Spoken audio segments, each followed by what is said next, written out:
Hi everyone, this is Martin Shkreli, and this is chapter 13 of the Zumdahl and Zumdahl chemistry textbook we're reviewing, pages 606 to 651. This chapter is called Chemical Equilibrium, and we're going to build on what we learned in chapter 12.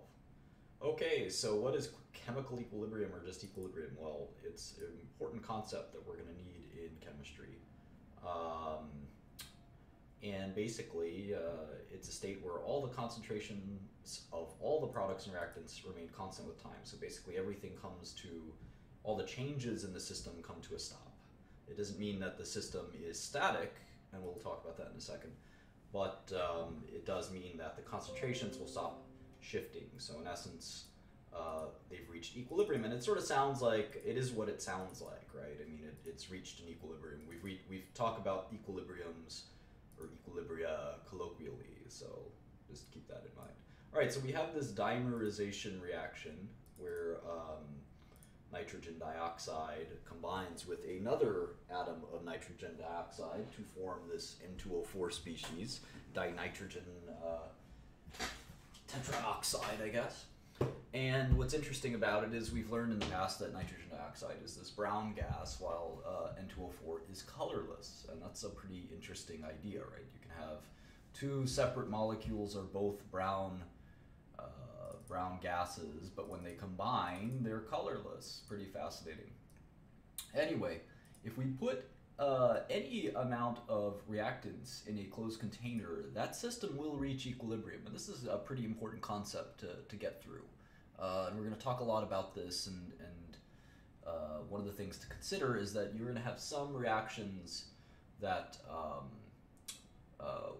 the products will form from the reactants, and you'll have some reactions where the reactants don't really form many products. And the way we're going to describe that is talking about the equilibrium position, that concept of an equilibrium position. We can define it as whether or not the products will be converted from the reactants, or the reactants will kind of not do too much conversion. So if the reactants kind of stay the same, we're going to say that the equilibrium position lies to the left, towards the reactants, and that kind of makes sense since it's the left of the reaction arrow. And if all of the reactants are consumed and become products, we're going to say that the reaction lies far to the right, in the direction of the products.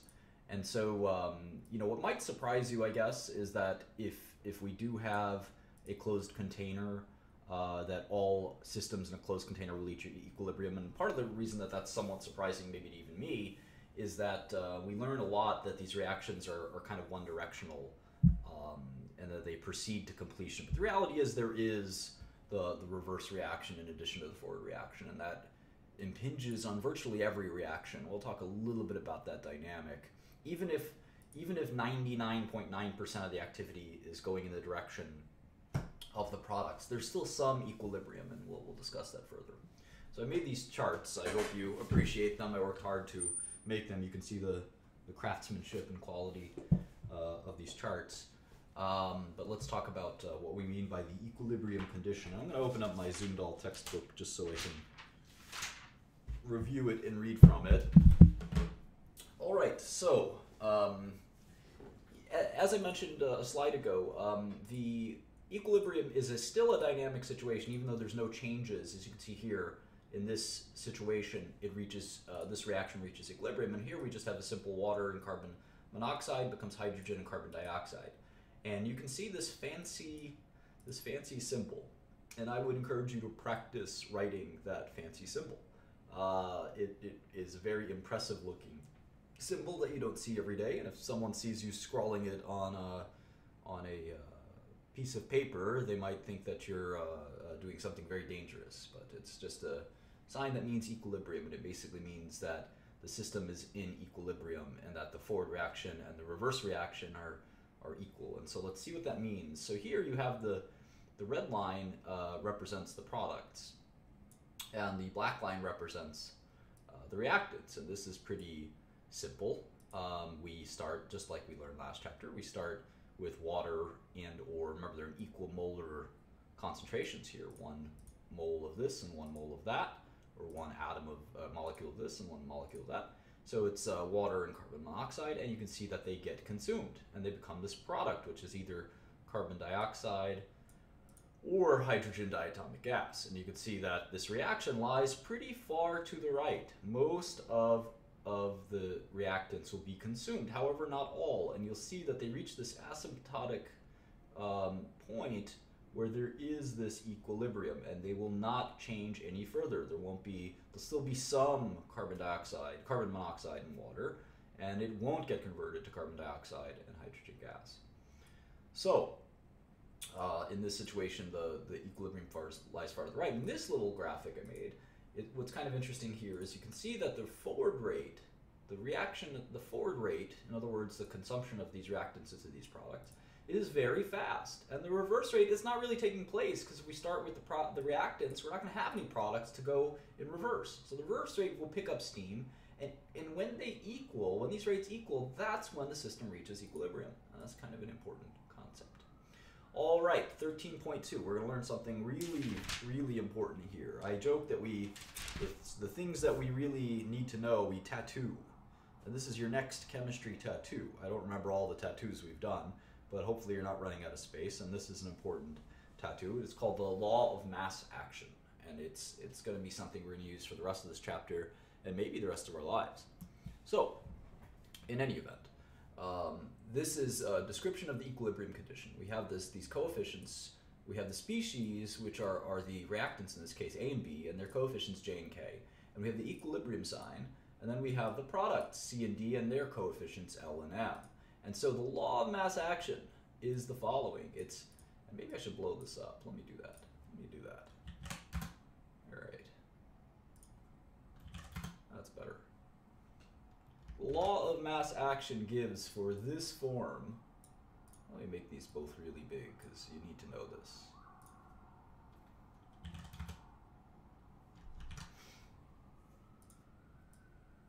The law of mass action gives for these products and these reactants, it gives the equilibrium state with the following. And K is what we'll call the equilibrium constant. And this is how we derive that equilibrium constant. So let's take it into, let's do a practical example. So here we have 4NH3 plus 7O2.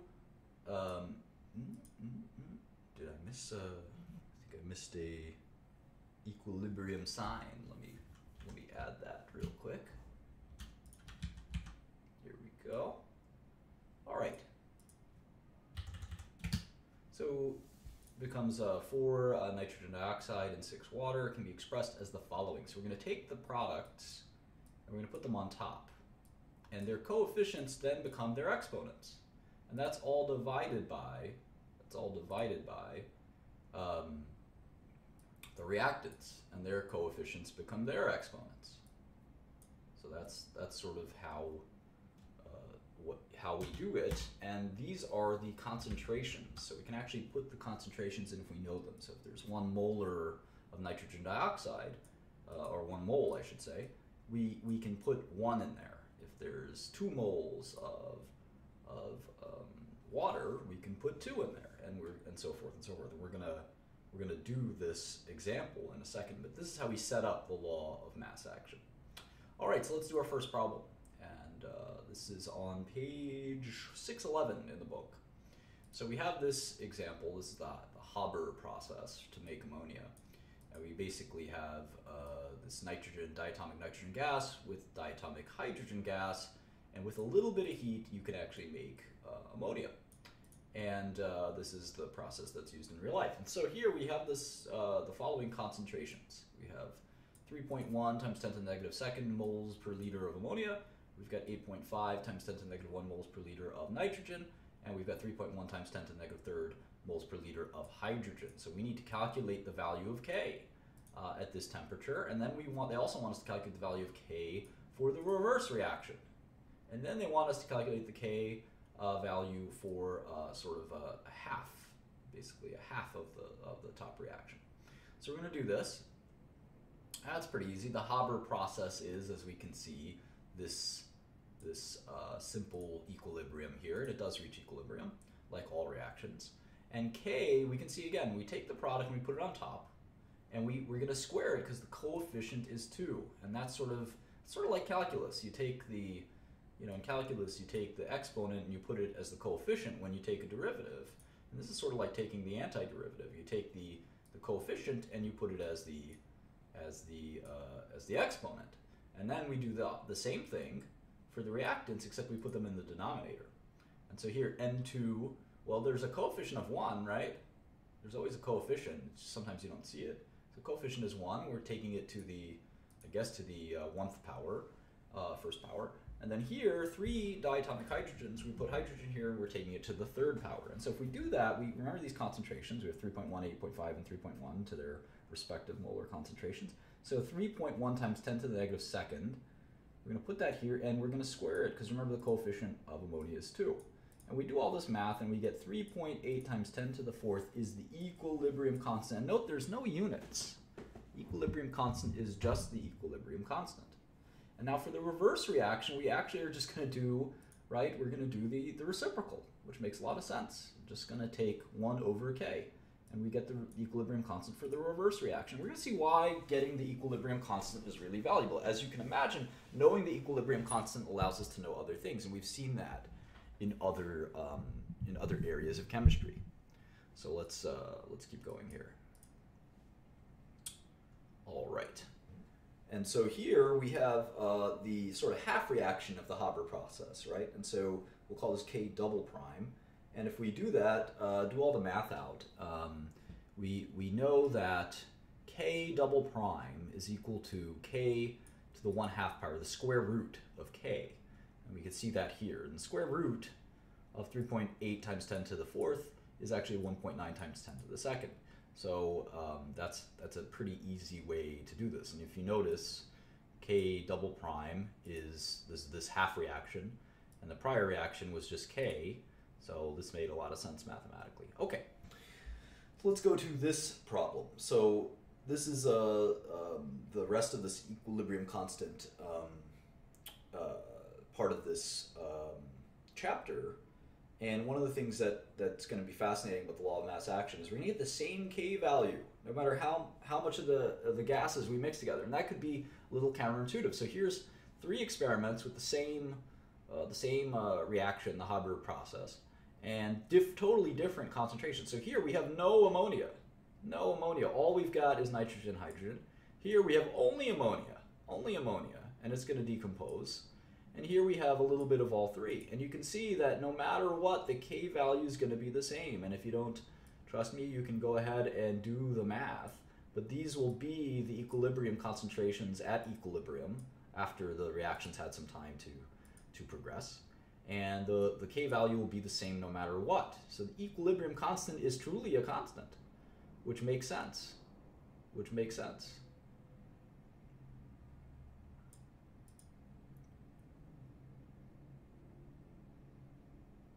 Trying to figure out why I wrote the equilibrium constants are not always the same. Let me see here. Why did I write that?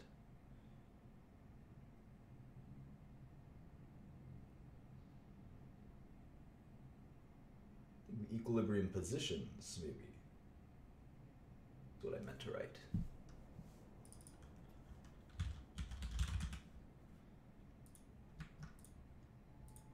I think that's it. All right.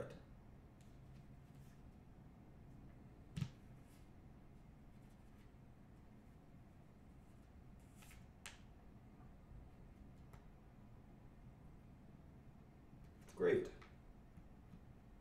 Okay, so the book gives another example, and you're welcome to do it. And it has to do with, let's see,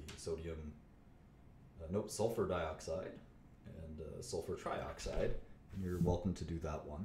But before we move on to 13.3, there's what we'll describe as the equilibrium position. And these are the equilibrium positions for these initial concentrations. And so the equilibrium position depends on the initial concentration. And so therefore there are an infinite number of different positions you can have, but there's only one constant, and it never depends on the concentration, which is super interesting because you could have 100 moles of the products and no moles of the reactants, and you'll still reach an equilibrium, and that equilibrium will still depend on the K, the equilibrium constant. So that's really Really important. All right, let's move on to 13.3. So here are a way to deal with equilibrium positions and pressure.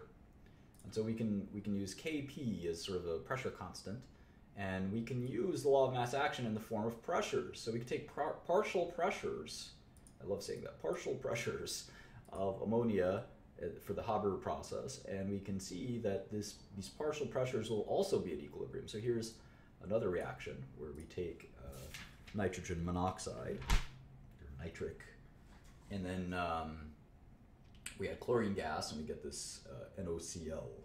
I'm not sure what that is. I think it's nitrosyl chloride or something like that. And anyway, let's see here. Yeah, nitrosyl chloride. And we can calculate the Kp from these partial pressures, which is kind of cool. So here they're giving us the partial pressure of nitrosyl, the product is 1.2 atms. We can see that the partial for nitric is 5.0 times 10 to the negative 2 atms, and we can see the partial pressure for the chlorine gas is 3 times 10 to the negative 1 atmospheres. And so if we do the partial pressures in the form of the law of mass action, remember the coefficients will become exponents, right? So we'll start with the product, which is how we do loss of mass action. We put it over here, and we have to square the pressure because the coefficient is 2. And then we do the same thing here. We take the nitrogen, and I put NO2, but it's not NO2. It's just nitric.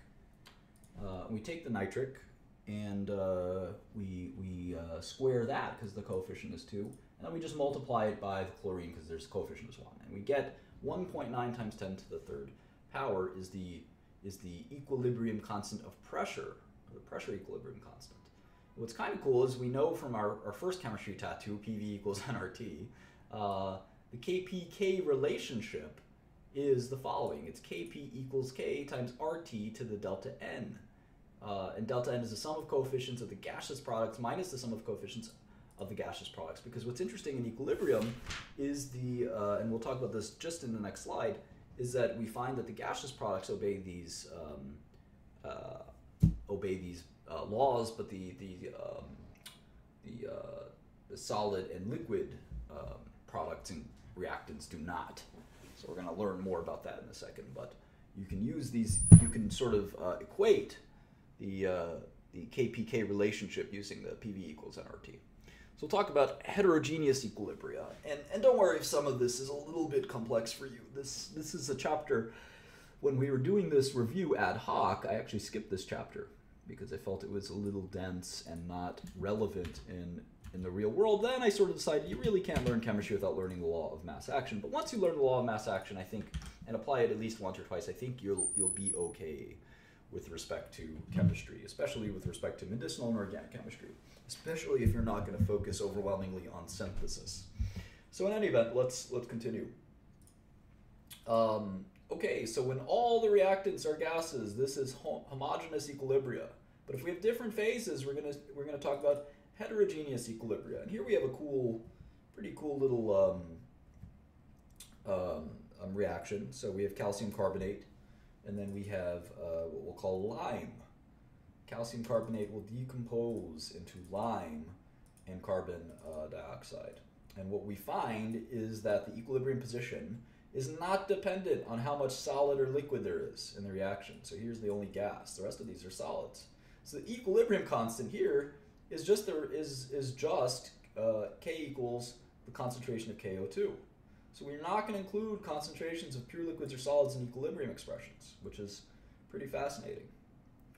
Pretty fascinating.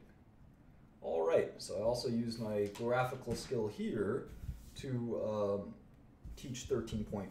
Now 13.5 is interesting. We have a fictional reaction of three of these blue guys, and as a reactant, and one blue guy and one purple guy become this. You can think of this, I guess, as like a carbon dioxide or something like that, plus two blue guys.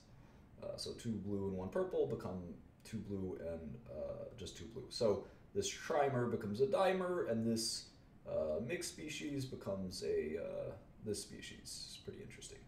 Okay, so in any event, these graphics are amazing. And this reaction has a really interesting equilibrium constant of 16. 16. Okay, and so the book tells us that we're given 9 of this trimer and 12 of this, I guess, heterodimer. And the system reacts and comes to equilibrium. What will the system look like? And this was one of the hardest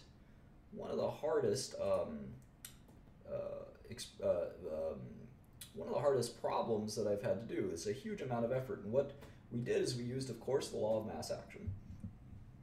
And so 5 of the reactants disappear and 5 of the products appear. We would go from 9, so we just picked 5 randomly. We say, okay, let's say 9 and 12 go to, I don't know, 4 and 7, all right? And the reactants go down, right, from 9 and 12 to 4 and 7. And the products go from 0 and 0 to 5 and 5. And so if we put these numbers in the law of mass action, we get the wrong equilibrium, right? We get the wrong equilibrium number. Let's try that out. So the products are 5 and 5, right? We just picked it out of the hat. And the equilibrium position for the reactants are 4 and 7 because they go from 9 and 12. You subtract 5 from each and you get 4 and 7. And we know 5 times 5 is 25 and 4 times 7 is 28, and that's approximately 0.9. But they told us the K value is not 0.9. It is actually 16. It's 16, so we have to fix this. How do we fix this? Well, we did this really elaborate quadratic equation, which was, I will tell you, was painful and required many of my streamers to help me with. But it was basically this. We took an unknown, because we wanted to figure out what the unknown products were. So we took the unknown and we put in the law of mass action. And then we said, well, the reactants will drop by that number of products. And that makes sense, right? We have 9 to start with, so if it becomes X, if 9 of the products turn into X, then the amount of product left, or the reactant left, 9 of the reactants turn into X products, so the amount of reactants left will be 9 minus X. That makes a lot of sense to me. And the same thing goes with the other species. So we have to solve this for 16. And it turns out this is pretty hard. This is pretty hard.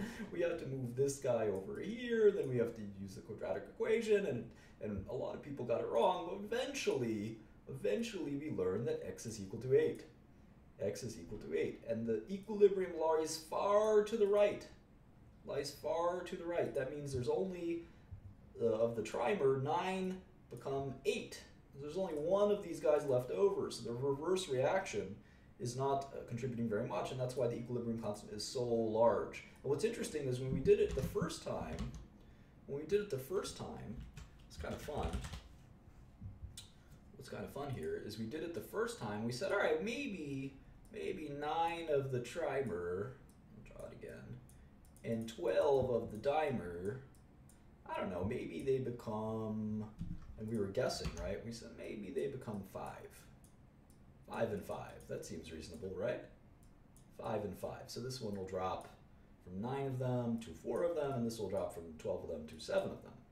And that's what it'll look like. It starts out as 0 and 0, right? Starts out as 0 and 0, and so we guessed that maybe it'll become like half of them will move over. And when we did that math, the 5 and 5 and the 4 and 7, and we got 25 over 28, and we said, okay, that's 0.9. You punch that into your calculator, you do it in your head, and you say that's K equals 0.9, but they told us K equals 16. So you said, what has to happen here? This numerator has to be way higher, and this has to be way lower. And what does that mean? Well, the reactants are in the denominator, right? Reactants are in the denominator. So the reactants have to go down, and the products have to go up. So that means the reactants have to be consumed. They have to disappear. And that's why when it's something like this, 1 over 16, that means K equals 16. When it's 2 over, I don't know, 12, well, they're getting closer, but the reactants still have to disappear and become products. And that's sort of the nature of these equilibrium constants. So that's a pretty cool, easy way to sort of look at eyeball K and say, if the value of K is a lot larger than 1, the equilibrium will lie, values of K larger than 1 mean the equilibrium will be towards the product. Lies to the right. So a very large equilibrium constant means the reaction mostly goes to completion. There's very little, very, very, very little reactants left. At a very small K value, say 0.0001 or something like that, 1 times 10 to the negative third or fourth, that means that the system will mostly stay in reactants and there won't be much products. And that means the equilibrium position lies to the left. So the reaction basically doesn't happen to any appreciable constant. And notice the size of the K value has nothing to do with the time, the reaction rate, nothing to do with it. It just tells you where the concentrations will be at equilibrium. All right, we're almost done here, a couple more slides. And we're going to learn something important here called the reaction quotient. The reaction quotient. So let me show you where in the book this is. This is 621. This is quite important. And what basically, what this is the position at time 0. So this is the initial concentrations of the equilibrium. So we take the law of mass action and we look at the initial concentrations. And what's interesting is we can determine, so let's say we have the Haber process, right? We have the basic N2 plus H2, we have 3 of these. We can draw this the fancy way. And this becomes, of course, ammonia, 2NH3. And so to do the law of mass action, we're going to call that Q. We know what the K value is. But if we have Q, we're going to say at time 0, so we use subscript 0, the product is NH3. We're going to put time 0 there. And remember, we have to take it to the second power. And then we have the reactants. So we're going to have N2 at time 0. It's like a subscript. We're going to multiply this by H2 at time 0, at the beginning of the reaction, to the third power. And this is what we're going to get as Q, which we're going to call the reaction quotient. The reaction quotient. And we can compare this to the known value of K. We know what the equilibrium constant is. And basically, if Q, what's kind of cool about this, is if Q is equal to K, of course, the system is in equilibrium. But if Q is greater than K, if this quotient is greater than K, say it's 3, and that's greater than K, I believe. Let's see, what was the K value for the Haber process? Well, no, it's actually a very large number. So let's say it's 3 times 10 to the 10th, which is definitely larger than K. And that means that the system has to shift to the left and consume products and form reactants. And that makes sense because the products are so much greater, right? The products over the reactants are so much greater. The equilibrium constant lies below 10 to the 10th. It's at 10 to the 4th, right? So the products have to form into reactants. Now, if it's the opposite, if the reaction quotient is, let's say, 3, and that's way below where it needs to be, which is 10 to the 3rd or 10 to the 4th, then the products have to grow and the reactants have to shrink. This number has to grow to be 3 times 10 larger than this number. And if you think about this for a minute, it makes a lot of sense. These concepts stand to reason if you look at the numerators and the denominators. So here's a fun and fancy problem. Same old idea, the synthesis of ammonia, and we know the K value at 500 degrees Celsius is 6 times 10 to the negative second, and we have to predict the direction of the system. Now, I only did A here, so if I do A and I put in the reaction quotient of the concentrations, I pop them in, and I see it's 1.3 times 10 to the 7th. Well, that's way larger. That's way larger than the K value. So the products, and we know that to get a smaller number, the numerator has to drop. That's basic arithmetic, right? So the products have to drop, and the reactants have to go up. So in fact, the reactants have to be more. The product of the reactants have to be more than the products. Literally the product of the reactants, otherwise known as the multiplication of the reactants, I don't want to confuse you, has to be greater, way greater than the product of the reaction, and that it has to be this much greater, 1 over that. So in any event, they do have to shift, and you can do the math out for B and C if you're so inclined. All right, let's look at 13.6, solving equilibrium problems. We're going to skip this section, so we can go to 628. 633, and when I skip pages in the book, I tell you which ones I'm skipping. This is basically the same stuff that we just did, except it's more math and more practice and more algebra. It does use the quadratic formula a few times, so if I didn't want to overbear you with the quadratic formula, and you can go do those problems if you're so inclined. It is some more complex mathematics, but it's not so hard. All right, the final thing we're going to discuss is Le Chatelier's principle. And basically, this is just a common sense principle that if a change on a system that's already in equilibrium, let's say you have a system in equilibrium, the position of that equilibrium will shift in a direction that will compensate and reduce that change. So if you stress a system in equilibrium, the system will shift in a direction that relieves its stress, and that is a very simple concept. And maybe I should have added an example, I guess. An example. But you can take a look at the book in 13.7. You can maybe Google Le Chatelier's principle, and it makes a bit of sense if you think about it. And that's it for chapter 13. We'll see you next chapter for chapter 14 as we review chemistry. We're going to learn about acids and bases, so we'll recapitulate what we learned many chapters ago and maybe extend it a little bit into some more complex concepts. All right, thank you so much for joining me. I'll see y'all later.